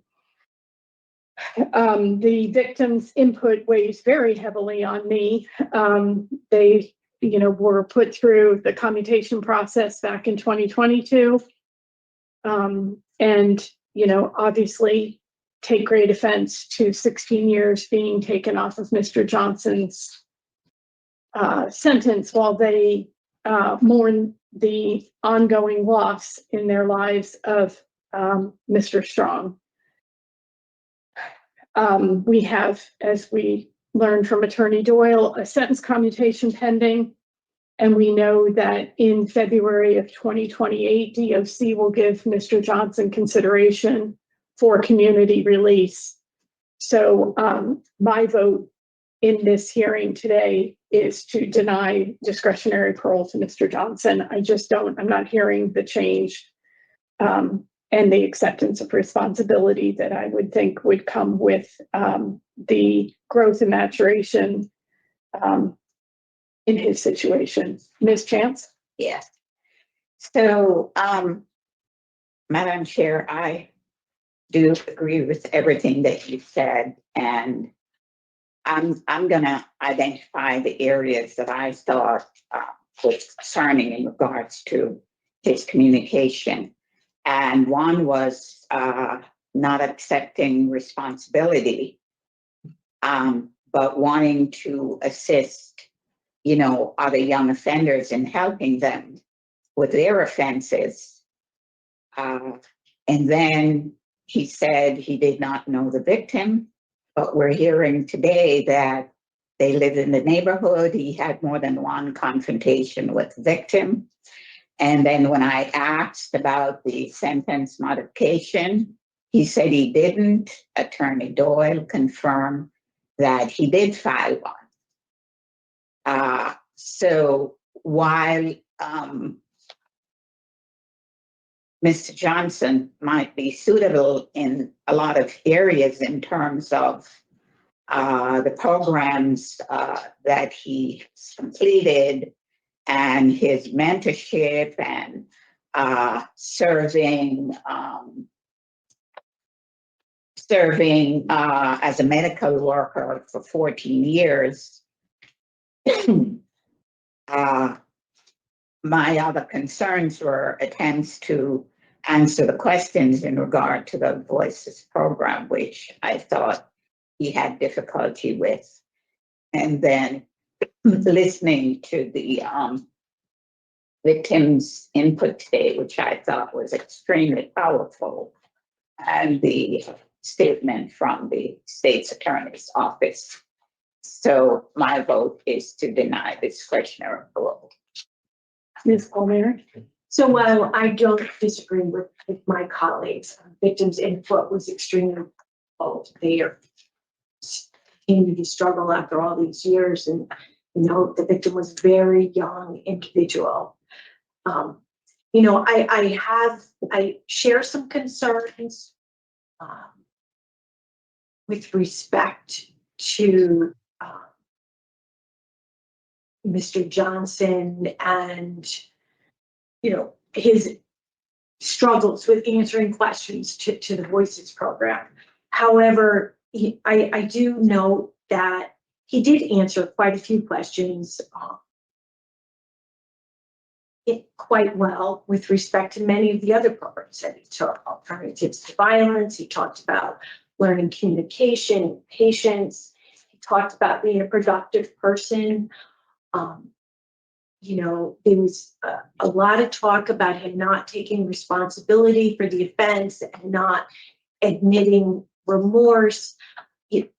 I don't know, Mr. Johnson took the case to trial twice.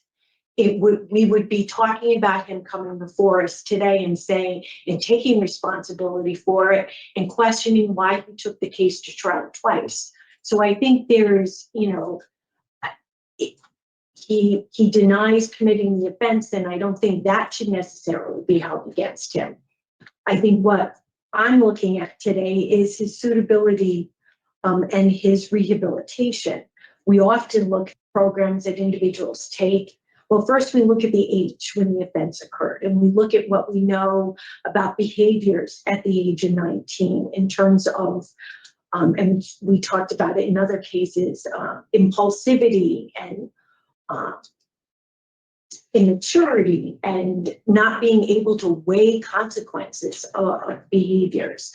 So we look at that, and then we look at what they do between the time they're incarcerated and the time they come to these hearings, and what do we see in terms of development. I look at Mr. Johnson tutoring. We all know that education is an important part in the prison system, and not being able to further his own education yet give back to others, I think is significant. And so early in his sentence, I think it's significant that begins to show this change in him. I look at the other programs that he took. I mentioned earlier, alternatives to violence.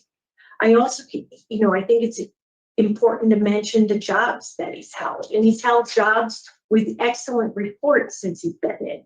The medical unit, I think, is a unit that you don't stay in for 14 years without having shown some level of responsibility and empathy for the individuals in the medical unit. He has been furthering his education. I think the nonprofit that he's talked about starting can be beneficial, whether he admits to this offense or not. He still has been in prison for 23 years. And I think maybe the message is, you don't give up. You still have to better yourself no matter what the situation is. I think he talked about his release plan, and he's talked about staying out of New Haven in consideration of the victims and not putting himself out there in their place. So he doesn't run into them at Walmart, which is what one of the sisters talked about. I think it shows consideration for the harm of the whole situation that has developed through his arrest and conviction. He not wanting to put himself out there in terms of continually having the victim's family see him. He does have an offer of employment for this woman. He seems to be unclear as to what that'll involve, but she seems to be willing to take him on in what it is that she does. There was the mention of Ms. Wazalewski, and she does provide good services, and he will need to ask for that. He mentioned lots and lots of therapy. I think that's an indication of him appreciating that he's been incarcerated for a long time, and that will need to, and he will need to continue to work on himself. The victims are devastated, and I'm sure it's even adds to it because of the reduction in the sentence. But today's hearing is different than the commutation hearing. Today's hearing is to determine suitability for release to the community. And when we look at somebody who's been incarcerated since the age of 19, they're now 42, and they're going out into a community with no, having been incarcerated longer than they were alive in the community. I think that for two things, the support of parole is important in terms of success and a successful transition, and for that safety to the community. I think Mr. Johnson, I don't see any reason why he's not entitled to file habeas and sentencing modifications. He's maintained his innocence for all these years. Yet, through all of that, he's continued to do programs to better himself, to make himself giving himself the opportunity to be successful in the community, and to make himself marketable. So although I hear the concerns of my colleagues, I would be in favor of voting Mr. Johnson to granting his request for discretionary parole today. I do want to clarify, and thank you, that it wasn't just the voices question that I found the answer concerning. He does score moderate for his risk. He has a strong support system, and he has done well in connecting with and advocating for himself for services when he is back in the community. That's an important skill set to have, and I would anticipate that would continue as he approaches release. So, and I think that the victims are rightfully incredibly upset, and I know they talked a lot about Mr. Johnson finding a loophole. This Act 23-116, it's not a loophole to the law. He is entitled to it, and he'd be having the hearing today regardless. But I do appreciate that. Ms. Turner.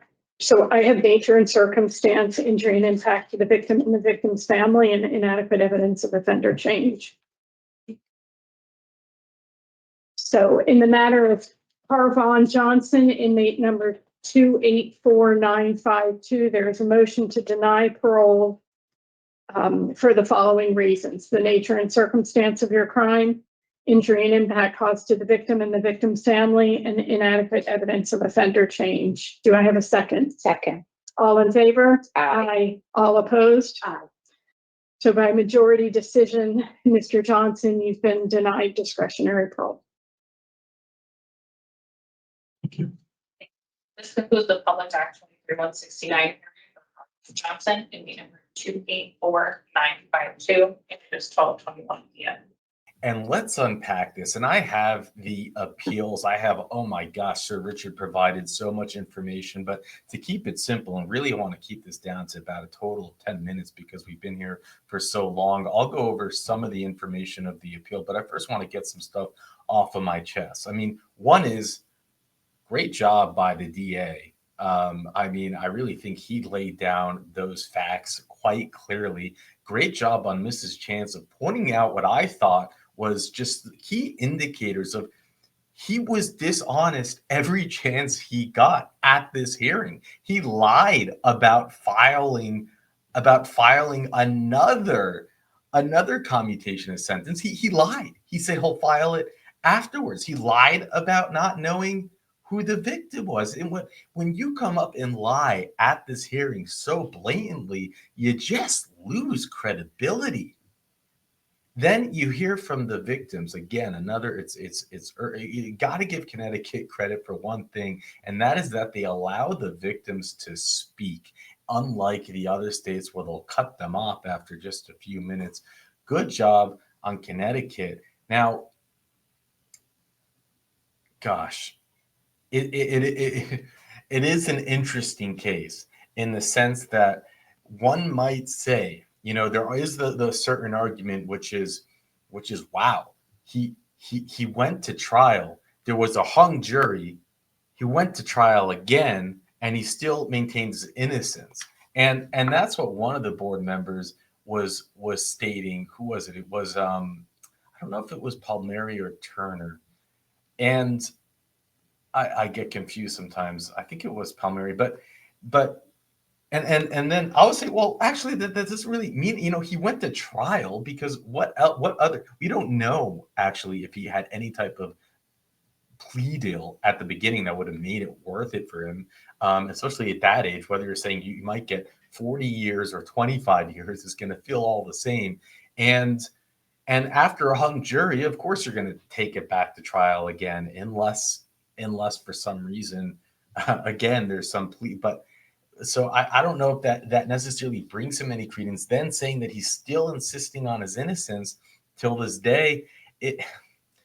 Look, the interesting thing about this case, and I read through it in the appeal, and I'll go through it with you, but is that it definitely was possible for him to have been found not guilty. Now, what happened is in the first trial, the star witness who said, I saw him with the gun. I saw him after the gunshot running with the gun and getting into his car and driving away.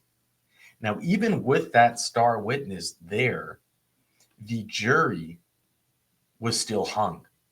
And in the follow-up trial, that star witness said, no, I did not see that. None of that happened. The police made me get up on the stand and testify, and I made it all up.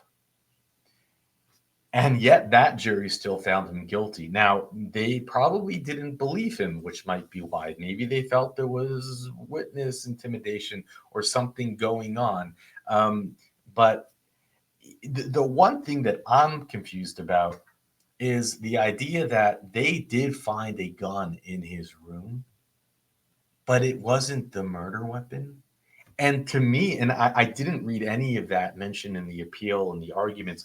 What his lawyers focused on was that there was that you could not convict him beyond a reasonable doubt.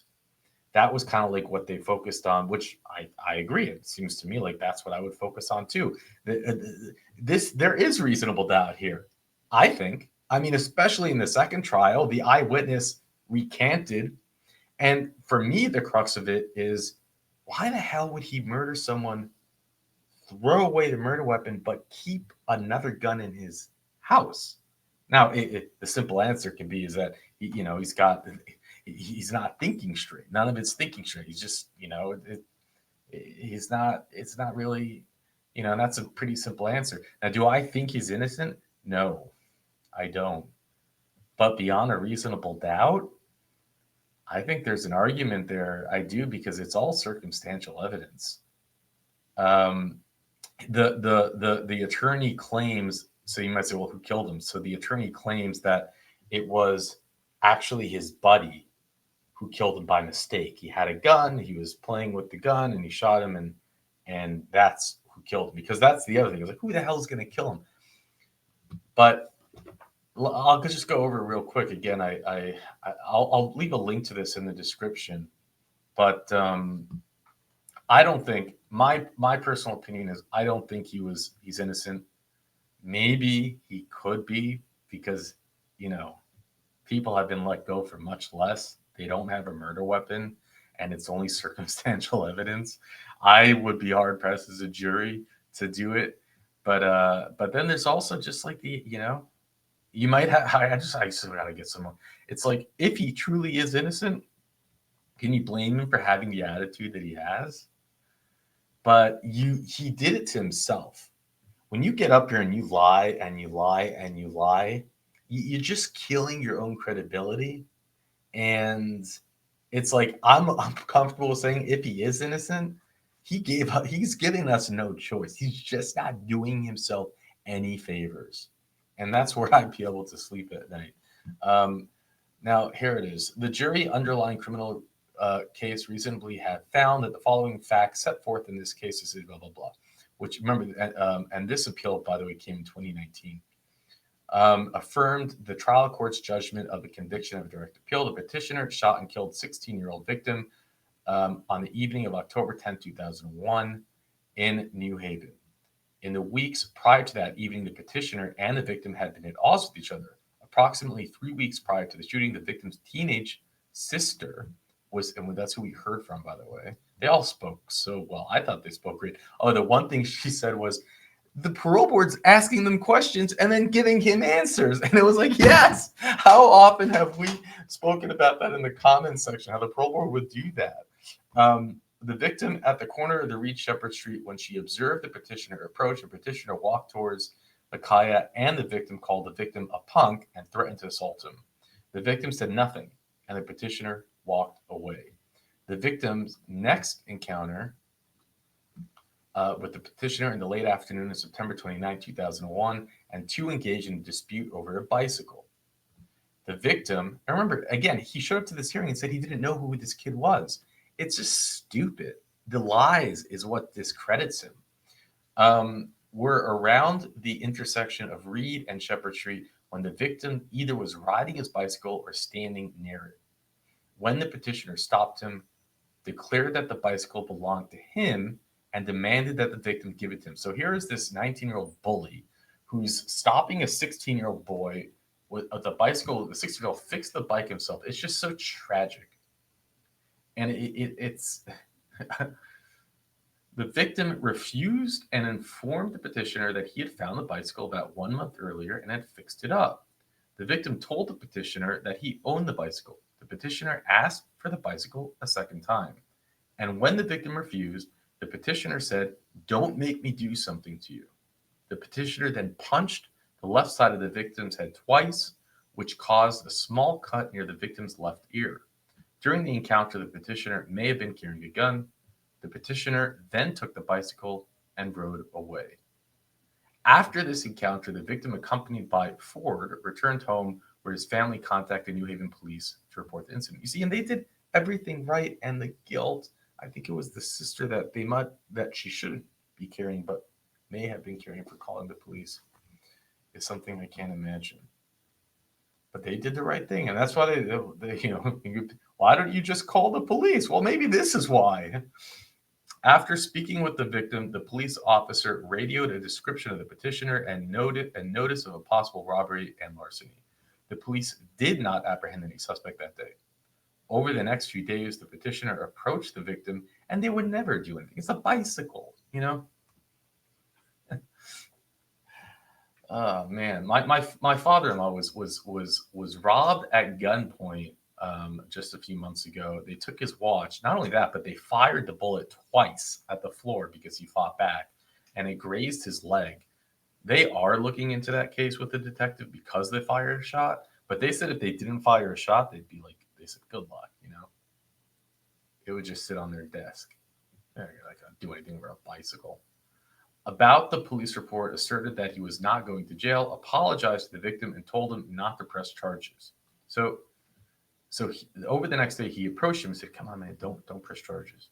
Towards the end of September, the petitioner also expressed concerns to his friend about the possible criminal charges that he faced as a result of the bicycle, and specifically remarked to her that he thought he might be going back to jail, which is so stupid because nothing would have happened. Nothing would have happened. Even though he was out on bond, still nothing would happen.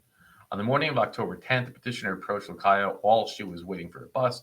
The petitioner was driving a black car that Lakaya described as an Acura or Ford Probe. I remember the Ford Probe. Pulled the car alongside of her and accused her of being a snitch. The petitioner insulted her, told her he did not like snitches and that she knew what happened to snitches in the hood. That night, the victim, Lakaya, and others gathered on the corner of Reed and Shepherd Street to celebrate Lakaya's birthday. Some of the group, but not Ford or the victim, were drinking beverages and the devil's lettuce. Around 10 p.m., the victim, Ford, departed together.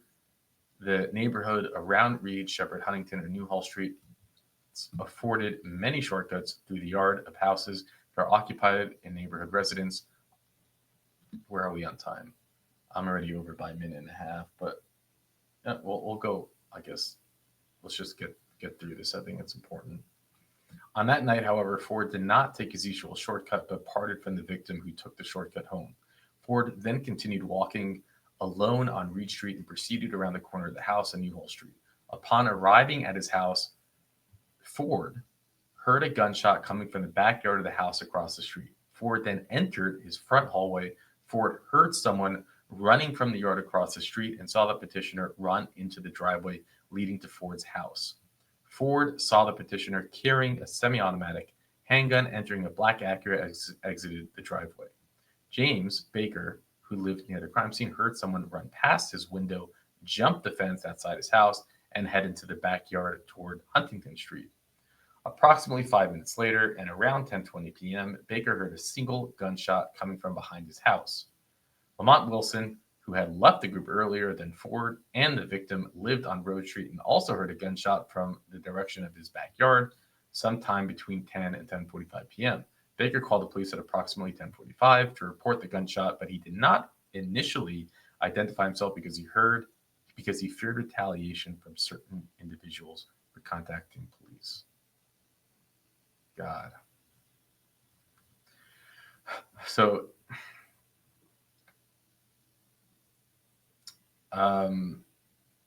here's the main point, the big one. The jury reasonably could have found these facts regarding Ford's actions on the basis of his testimony from the petitioner's first trial, which culminated in a hung jury and mistrial.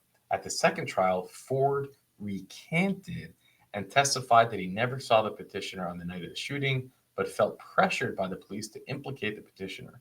Ford's testimony from the first trial was read into the record at the second trial pursuant to state. So, and again, this aspect of it, I'm sure the jury read between the lines and did not believe that the police pressured him, but in fact believe that there were other forces that were pressuring him not to testify. That was what the jury did. Man, being a jurist, they say a jury of your peers, and this is something that I know it's a super flawed system, but I think it was a jury of his peers that understood what was going on here. living in this neighborhood, living in this community, and reading between the lines. I think that that's what happened. And they didn't vote on the side of the police. They voted on the side, well, they believe the police. And, you know, say it for what it is. There was nothing that we've seen. There's nothing that, look, again, and I'll say it again, if he's innocent, you know, it's just, he's done himself no favors. Contacted tolls by it would be a freak thing. He'd be really unlucky, but he's done himself no favors. I think he's guilty. That's it. There is a lot more. They go through details. They go through different. But what's interesting is I could not find anywhere where they mention the idea that they talk about an alibi. But basically, he had an alibi, but the alibi had a huge hole in it. It didn't line up. They talk about, so there's different things, and it came down to the fact that the jury found him guilty, and he is getting out regardless, in like 3 years or something. So I think it was a right decision by the board. I thought it was well played by the DA. And really everyone involved. And I'll leave you with the final words from the victims, because I think that's what's most important here. With that, I'll let you go. And he said he's not a bully. He just sat there and did his little homework and wrote out this big old statement. He's sitting there lying. He has no remorse. None. When he got sentenced, he had the look on his face saying, so what? So what? And those was the words that I heard from his mouth. When I was on my porch, and I didn't know it was him and another fella walked down my street while I'm sitting there with my family. Don't know one day from the next. And my daughter approached him and asked him, why did he kill my son? He said, so, I don't want to be disrespectful, but I'm going to say F-U-C-K, what? Yep. So what? He had no remorse because he don't want to accept the responsibility. No, he don't want to. He don't want to. He wants to play the victim. That someone done something to him, so therefore he had to take back the action. Listen, he is a victim. He's a victim of circumstances. I understand that, but we're all victims. He made us victims. We didn't make him a victim. He made us victims. His environment made him a victim. But that does not negate the fact that you took somebody's life. It does not take away the fact that you took somebody's life.